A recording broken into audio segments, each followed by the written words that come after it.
Hello and welcome to our podcast on Jewish ethics, brought to you by the 6th and 7th grade Shoresh class at KAM Isaiah.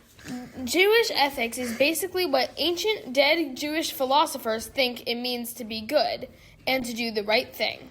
Have you ever been faced with a difficult decision and you don't know which choice is right? Well, by listening to this podcast, you will know what it means to do the right thing from a Jewish perspective. Let's dive in. For the first section of our podcast, we will explore the question of why we feel responsible to others. Let's look into the story of Adam and Eve. In the story of Adam and Eve are permitted to eat the fruit of any tree in the garden, except the tree of knowledge of good and evil. However, a wily snake that lived in the garden told Eve that the fruit was good. Eve, not knowing that she was doing something bad, seeing as how she didn't know about good and bad, took the fruit from the tree and ate it, gaining knowledge of good and evil. And what's the first thing she does with this knowledge?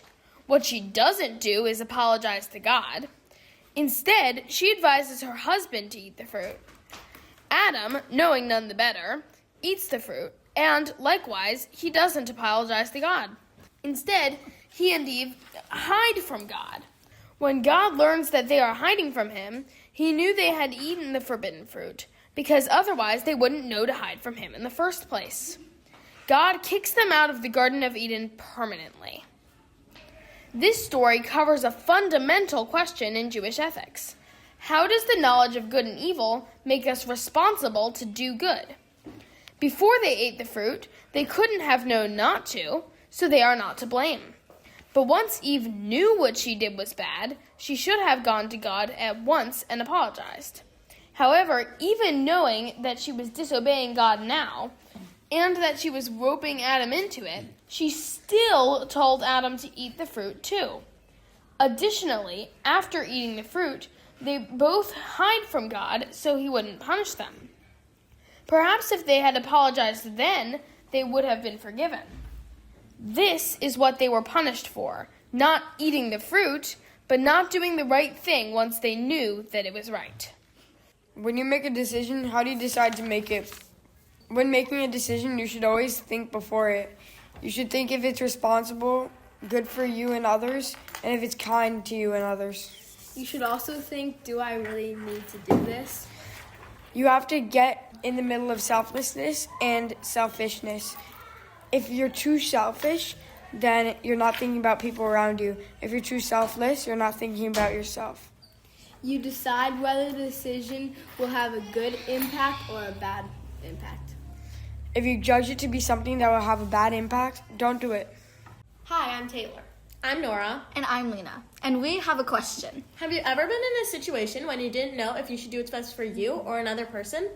We can help. This year, something we zoomed in on was Yetzer Tov and Yetzer Hara. Basically, they are two opposing thoughts in your head. Doing the good, or what's good for others, or doing the bad, what's good for yourself. So let's think of a scenario. Picture this. It is your friend's birthday party and you're buying her a gift. In stock is an ice cream needle that your friend has been wanting, but so have you. Plot twist! There's only one left. Do you take it, Yetzer Hara, or give it to them, Yetzer Tov? The truth is that there is not a specific right answer. It depends more on the situation. Sometimes you need to do what's best for other people, like Yetzer Tov. But you also need to be kind to yourself. That's Yetzer Hara. It might be hard, but you should try to figure it out on your own. Just remember, not everything has to revolve around you. Yeah, period. Walk off. Okay, thank you for listening to our portion of the podcast on Yetzer Tov and Yetzer Hara. Bye! Hi, it's Taylor again. And I'm Sasha. Have you ever acted out? Or been close to acting out? Well, that's not good. Don't let your emotions control you. We're here to talk to you about not letting your emotions take over. And a philosopher called Spinoza focused on this topic. Imagine this. Someone is very angry at you, and in the heat of the moment, they punch you. How would you feel? Pretty bad. How would you feel if your emotions took over and you punched someone? Also pretty bad. Spinoza's take on that is that you should stop and think about your actions before acting. So he would tell the person who acted wrong to punch himself and make it even? Not quite. He would tell the person to think before punching and reason with themselves. So when you know you're about to make a bad decision, you need to stop and think. Then you think about how it affects you and the person you're acting out on. Exactly. Let's give one more scenario. You're not invited to a friend's birthday party and all your other friends are. When you see them the next day, you are very angry and upset. What should you do? A, fight them. B, yell at them.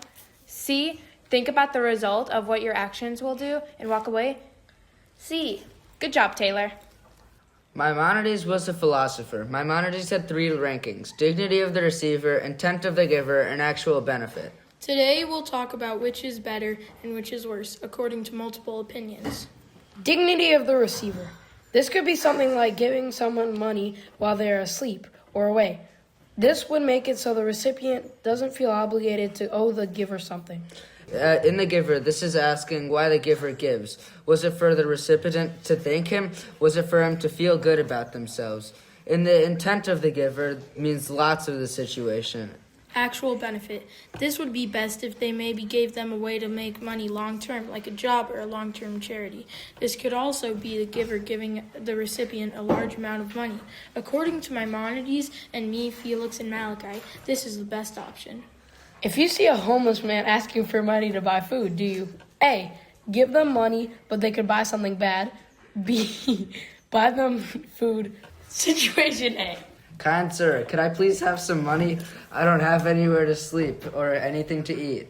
Okay, I will give you $50. Thank you so much, sir. My pleasure. So, in conclusion, Jewish ethics are a lot more complicated than just be kind and treat others the way you want to be treated. Is not only just one right thing, and there are so many opinions on how to be ethical and what you should do in any given situation. We hope that you will take into account what you learned in your everyday life and that you find what's the right thing to do for you. Thank you for listening. Bye. Bye.